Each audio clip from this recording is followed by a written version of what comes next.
Hello, hello, hello. I am your host OCL, and welcome back to One Century Later. Today we'll be taking a look at all events from July 11th to July 17th, 1926. As with last week, all of my sources are in the description down below. Sunday, July 11th, 1926.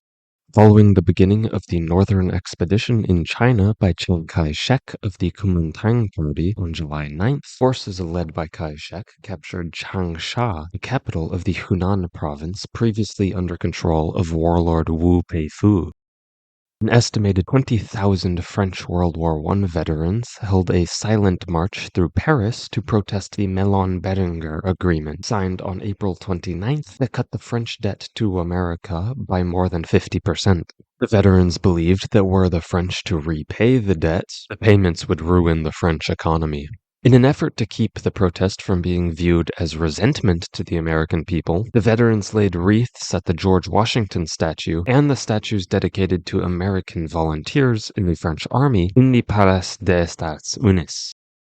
African-American chauffeur James Clark was arrested in Eau-Galais, Florida, after being accused of raping a 10-year-old white girl. While being transferred to the county jail, Clark was handed over to a mob of 10 men who proceeded to hang him and shot him with a shotgun. The lynching went uninvestigated and no one was prosecuted. Monday, July 12th, 1926. Amran na Bifan, or A Soldier's Song in English, composed by Peter Kearney and Patrick Henny, was adopted as the national anthem of the Republic of Ireland. The Flint Institute of Technology in Flint, Michigan, founded in 1919 as the School of Automobile Trades, was acquired by General Motors and renamed to the General Motors Institute of Technology. Today, the university is known as Kettering University, named after General Motors researcher Charles F. Kettering, the inventor of the electrical engine starter. Tuesday, July 13th, 1926. Trials concluded in Turkey for the 49 people accused of attempting to assassinate President Mustafa Kemal Ataturk during the June 14th Izmir plot. Of the 49 people, 10 were sentenced to execution, including former deputy of the Grand National Assembly of Turkey, Ziya Hurshit, and hung throughout the following days. 1 was sentenced to 10 years of confinement, 9 were to be tried in Ankara, the capital of Turkey, and 24 were acquitted. Major General Littleton Waller of the United States Marine Corps passed away at the age of 69. In 1902, General Waller was court-martialed by the U.S. Army for the summary execution of 11 Filipino civilian prisoners in Samar after their attempted mutiny.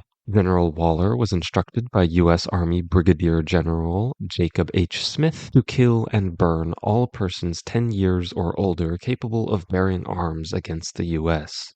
General Waller chose to not make war on women or children and only focused on men capable of bearing arms. Court-martial board voted to acquit General Waller of the charges against him, with the judge dismissing charges believing that a Marine Corps officer was not subject to an Army court. However, newspapers in the U.S. labeled him the Butcher of Samar.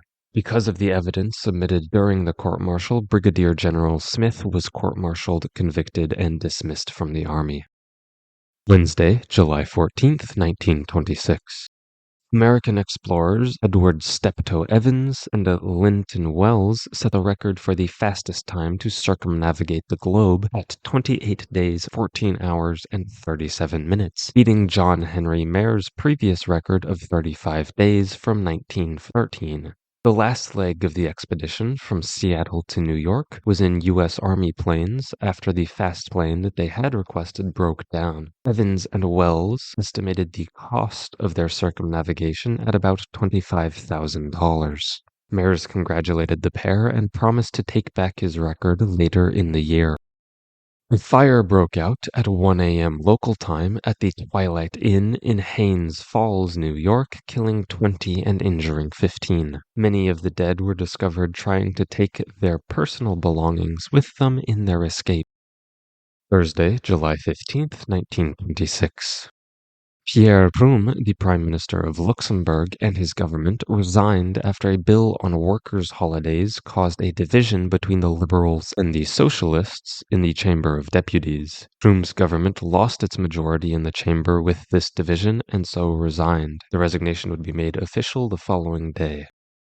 The Belgian parliament voted to grant King Albert 6 months of unlimited powers in an attempt to stabilize the country's economic downturn and the inflation of the Belgian franc. The Chamber of Representatives voted 48 to 10 in favor of the decree, and the Senate voted unanimously for it. King Albert decreed the price of coal would be set by the government and electricity would not be used outside of municipal purposes after 1 a.m. Friday, July 16th, 1926. Following the resignation of the Luxembourg government the previous day, Joseph Betch formed a new government with himself as Prime Minister, Minister of Foreign Affairs, Minister of Education, and Minister of Wine Growing. Also on this day, the first ever underwater colored photo was taken by National Geographic photographer Charles Martin and Dr. William Longley. The pair used a magnesium-based flash powder for underwater illumination to capture the still of a hogfish.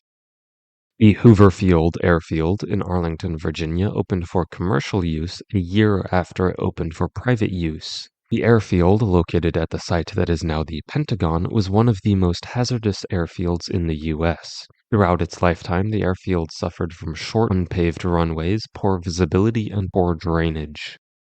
And also on this day, Canton, Ohio newspaper editor Don Mellett was shot and killed when returning from work. Mellett had published articles centered around organized crime and police corruption in the city through his newspaper, the Canton Daily News. Ex-convict Patrick McDermott, gangster Ben Rudner, and corrupt cop Floyd Strettenberger were arrested, convicted of murder, and sentenced to life in prison, each of which escaped the death penalty as no witnesses could name the true murderer. Saturday, July 17th, 1926. A landslide in Yugoslavia near Sarajevo killed 117 when floods caused a cave-in along the Sarajevo railway line, burying a train. A report from Yugoslavia mentioned the cave-in but denied the casualties, while another report from Sarajevo denied the railway disaster entirely. The report of 117 deaths came from a Vienna dispatch. And lastly, the government of French Prime Minister Aristide Briand fell after the Chamber of Deputies voted 285 in favor of and 243 against a motion of no confidence in the Briand government, leading to Briand and his cabinet of ministers' resignations. The motion of no confidence came after the Minister of Finance, Joseph Calleux, was unable to control the inflation of the French franc. And that is all. See you all next week for all events from Sunday, July 18th, 1926 to Saturday, July 24th, 1926. Thank you for watching, and see you next week.